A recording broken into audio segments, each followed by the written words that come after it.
Abuse of alcohol can really start at any age, but today's guest is going to talk about her lifelong experience.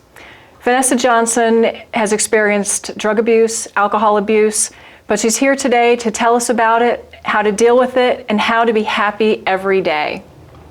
Welcome, Vanessa. Thank you, Lee. So good to be here. I am so excited to have you because this is such a serious topic, but it's one that I think you bring such hope to. I hope so. I do hope so. Awesome. Well, thank you for being here. I'm going to jump right in. So what do you consider yourself now?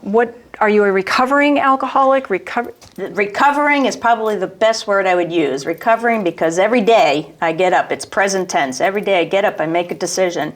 Stay away from the first drink or drug, suit up, show up, do the next right thing every day. And I know what that feels like now. I go to bed at night with something I never found in a bottle. It's integrity, some sense of freedom. It's a cozy conscience. It's like, I looked for that in a bottle all the time. Now I have a nice little formula. So recovering, every day I do that, right? And the other word you use is alcoholic, right? So, some people have different definitions. Some of it's controversial, whatever, right? But I think for me, my measuring stick to determine if I was an alcoholic or not, something resonated with me, which was in one of our textbooks, and it says, when I controlled my drinking, I couldn't enjoy it. When I enjoyed my drinking, I couldn't control it. And that resonated with me. That sticks with me. That is me, defined to a T. But some other people, like if people really need a deep down definition that's from a doctor, right? It says that basically when I put a substance in my body, mind-altering substance in my body, it sets off a phenomena of craving that's bigger than me. It's bigger than you.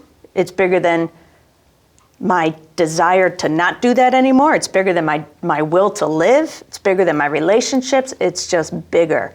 I'm unable to stop myself from taking the second drink. In fact, we have a little thing that we say, and when I say we, I mean, and we'll get into it, of a program that I'm in. I'm in a 12-step program, and you think staying away from the first drink is hard. Try staying away from the second one. That's the one I'm not able to stay away from. But the first one today, because of where I am now in my life and what I've done, I can stay away from the first one. Thank God. And that's what when you're an alcoholic, that's really what you need to do, is you can never have even the first one. For me, absolutely, right. And people would say, one drink is too many. You'll get drunk off the first drink. And I'd be like, oh my God, what are they talking about? They can't be talking about that. Lightweights. But come to find out, try to get drunk without it, right? Yeah, I heard another woman say, stop thinking of drink, think drunk, because that's what it was for me. I wouldn't be thinking of a drink. I was just thinking of an outright drunk. You were just looking to get drunk, to be drunk. I had a job. My drinking had a job. It had a purpose the minute it started.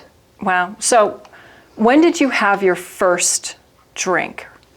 Well, I'll tell you, my first drink wasn't necessarily the first problem that led to my full addiction. All right, so better question. Yes. Then. When did your problem start? So at the ripe old age of 11, I was introduced to marijuana. And I was at a bus stop, right? What better place? Where else do you go when you're 11? And I had just moved from New York to Connecticut, and one of the neighborhood girls, her older brothers, probably in retrospect were marijuana dealers, probably. But how cool would it be to get these 11-year-old girls who are friends high? And I'll tell you, while I might not remember what it made me feel like, I do remember knowing that I needed to do it again. I couldn't wait to do it again. So immediately, was the first time you smoked? Immediate. I just knew, I don't know if I liked it or I didn't like it. I don't know. I just know I can't wait to get off the bus now, back home, well, not home, but at the bus stop, and have it again. Hopefully it's more there. And it got to the point, honestly, where if I wasn't going to meet up with my friend and I wasn't going to have it, I was so desperate for it or anything like it that I would go around in my yard and I would find brown leaves and crush them up and roll them up and smoke it. just because I thought that that was going to give me the relief that I had found when I first had it. I just needed to continue doing it. I didn't know any other way. Right. It just affected me that much. It was incredible. I'm even shocked today to hear myself say it, and I say it all the time, but yeah, I was that person out in the yard crushing anything. Yeah. Now, and 11 years old, so you were in like 5th grade or something. I mean, that's about when I moved. Yeah.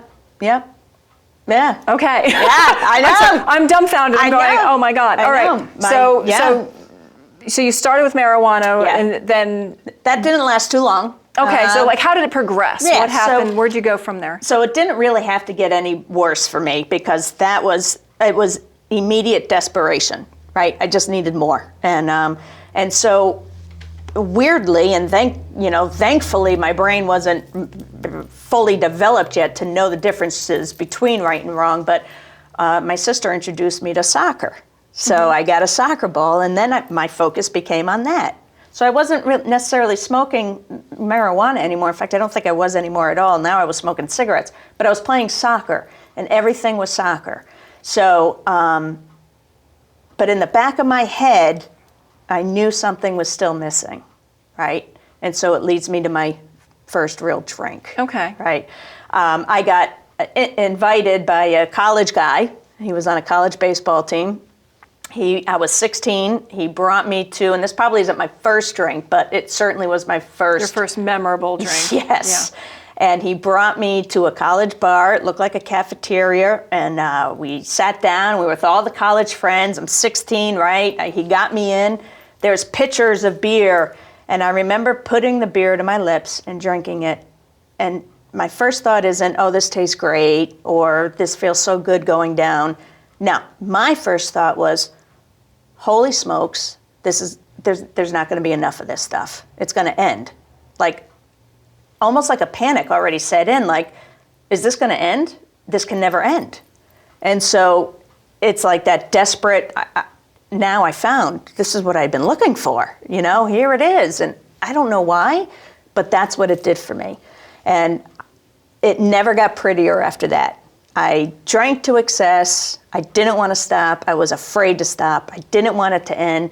I was in the bathroom on my hands and knees with college girls holding my hair back, throwing up, and I couldn't wait to drink more, to get back over there and drink more. And I was terrified of the moment that I'd go home and there wouldn't be any at home. That's what it did to me immediately. Right. It brought me right back to that place. And then how did it progress from there? So now you're in college age. Yeah, well, high school, I continued that, but then certainly college, off the rails drinking in college. In fact, my first school, because I'm a runner too, right? So I don't know how to sit through uncomfortable feelings, at least I didn't. Mm-hmm.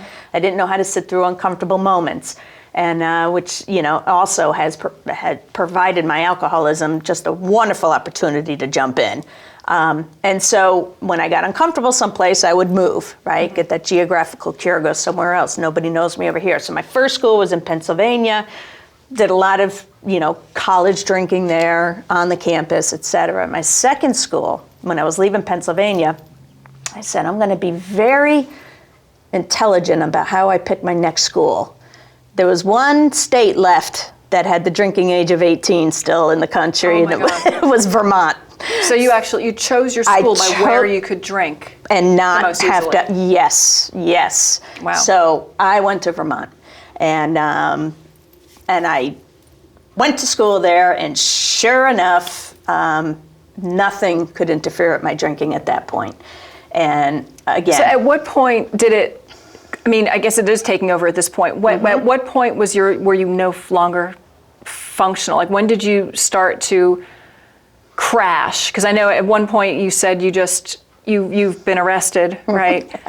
Glad you can laugh now, right?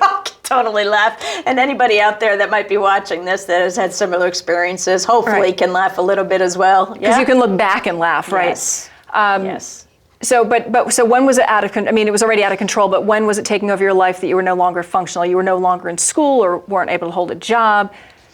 Well, I was always functional, I was always that functioning alcoholic. Okay. I got great grades. And maybe many alcoholics are functioning Many alcoholics, right? are functional. Yeah, I got great grades. Even. But you went to class drunk and went to Oh test yeah, drunk. if I went to class at all. Right. Sure. I was blessed to have enough of a brain where I actually and I was playing soccer in college Right. as well, so I was entertained enough to. Yeah, but that was a whole nother thing, being in college and just taking schnapps on the sideline while, it's halftime or whatever. Like, it was a part of my day. It had to be. So when did it go off the rails? Yeah, when did you finally realize there's a problem here? Or maybe you knew all along. Did you? In retrospect? No, when you were there. Let's start with when you were there. Spot. Did you see an issue, or was the only issue getting another drink? The only issue was ever, how am I going to get another drink? I guess I just accepted the fact that this was a hopeless thing for me.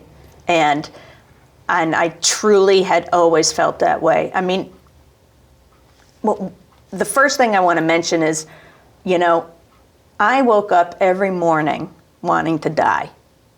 From the beginning of what I can remember of my life until maybe a year actually into a 12-step program, a year away from booze. So you wanted to die. You were suicidal.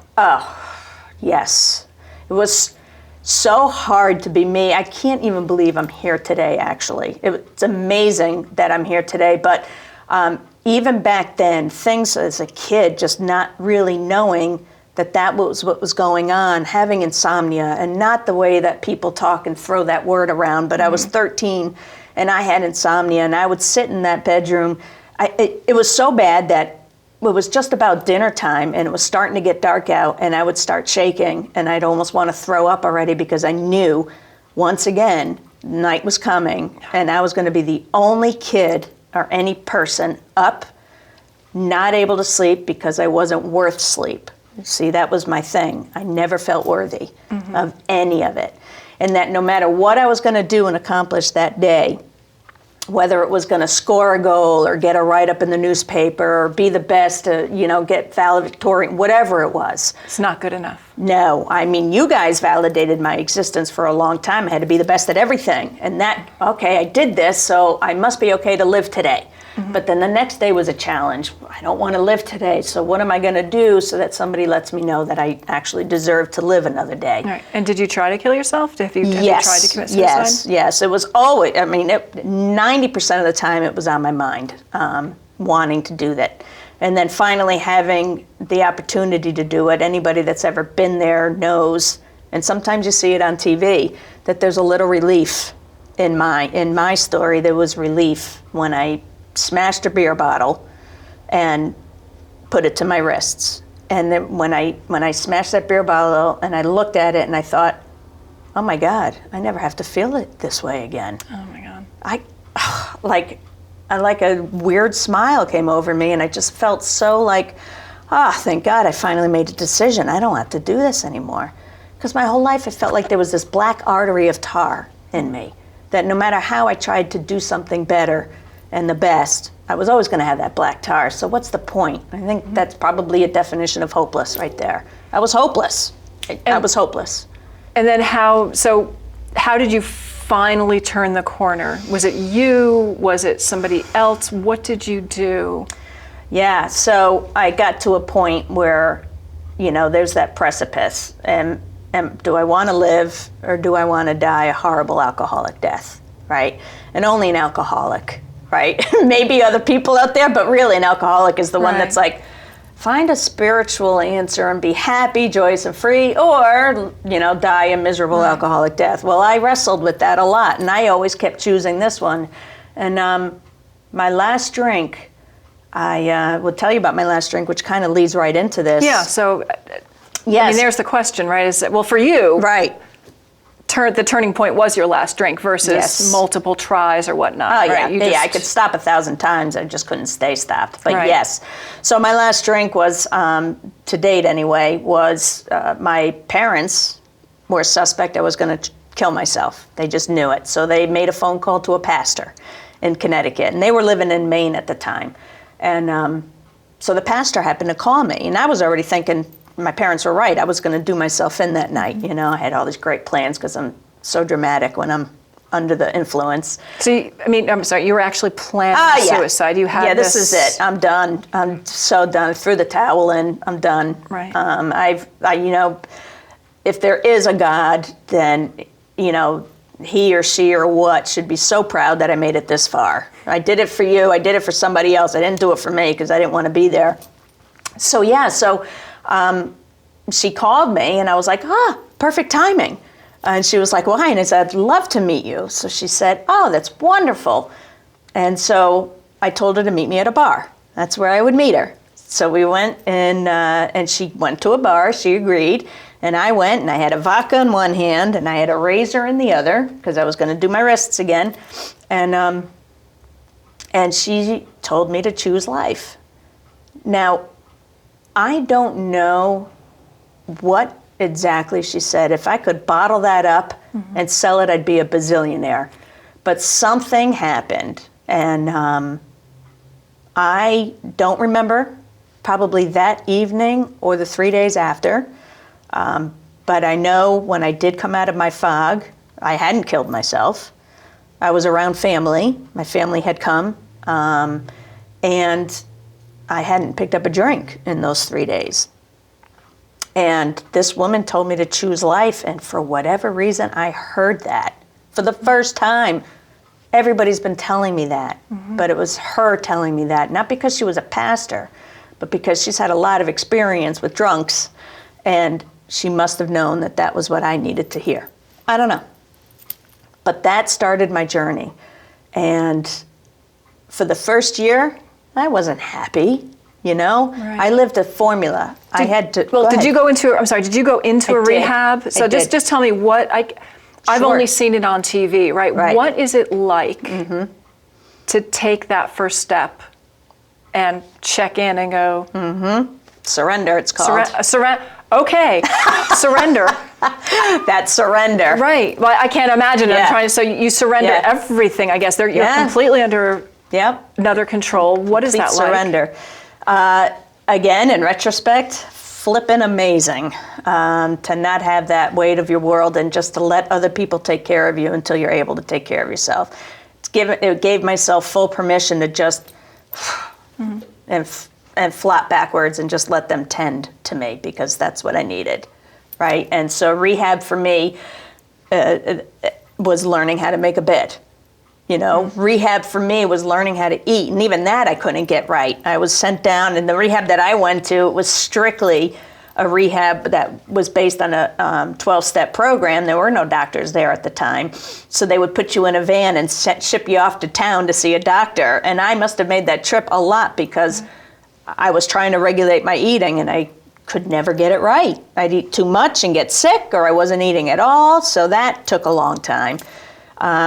So again, I'm sorry, I'm just trying to, because it's so hard for me to imagine that when you're that caught up in alcohol, it affects everything, it sounds like. Your basic needs, again, making a bed, learning how to eat. I did not learn how to sleep there, because but I learned how to go to bed when they told me to, right? Okay. And I tried. And you mentioned the 12-step program. This is a 12-step program. What is the first step of a 12-step program? That surrender, that piece of surrender. Because unless I do that, nothing's getting inside here. And is surrender so it's allowing other people to help you? Yeah, definitely.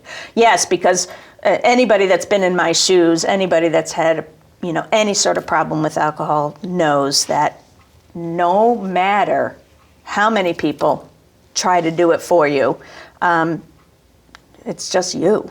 It really just comes down to you to make the decision, right? To want it. Right. And then to work through these 12 steps, you surrender. Surrender's definitely that first one. First one. To admit it. Yeah, to admit it. Okay. And I wish we could go through all 12, but we don't have that time. But can you just mention a couple other steps that were maybe especially vital to you? Well, to really sum up the 12 steps, it was perfectly put for me, so you don't have to look at every single one. The first 3, you give it up, right? You just give it up, you surrender. And then the middle 3, or 4, actually, probably, are clean it up. Now I got to clean me. I got to clean it up. So I'm giving it up, then I can start cleaning it up. And then the last is I keep it up. Okay. I keep it up. So that's pretty much the process. The cleaning up was, for me, the most important because the person that I bring in to these 12-step to this 12-step program needed to change. Needed to change, or I was going to go back out and drink again. It wasn't that I would want to, it would be that I would need to. Because to me, that was my answer for everything, you know?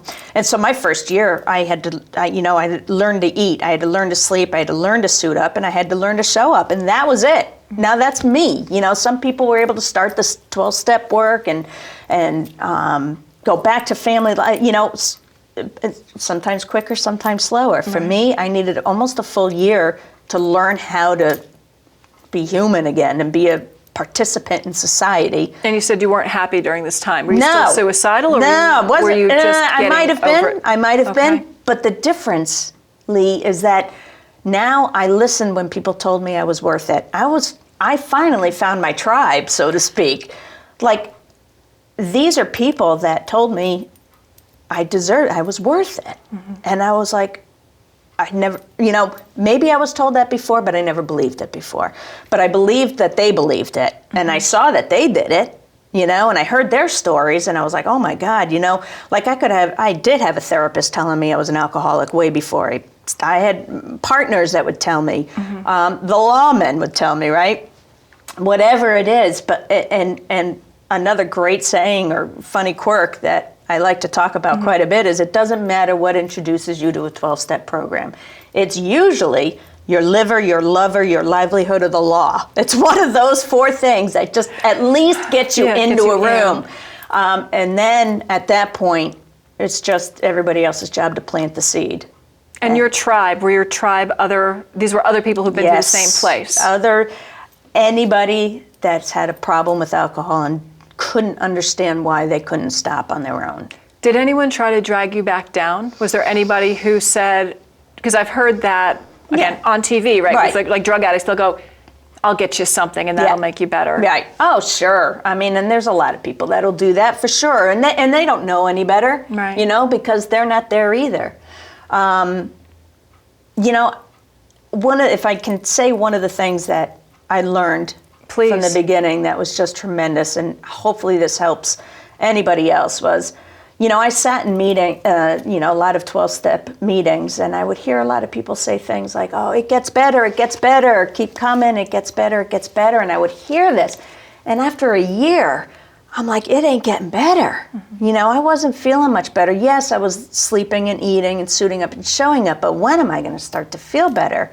I was doing better, but when am I going to start to feel better? And so I started questioning, maybe this isn't for me, because I was going to meetings a lot. I was talking to people a lot. You told me to stand on my head and do the Greek alphabet backwards. I did that. If you told me I was going to stay sober for that day.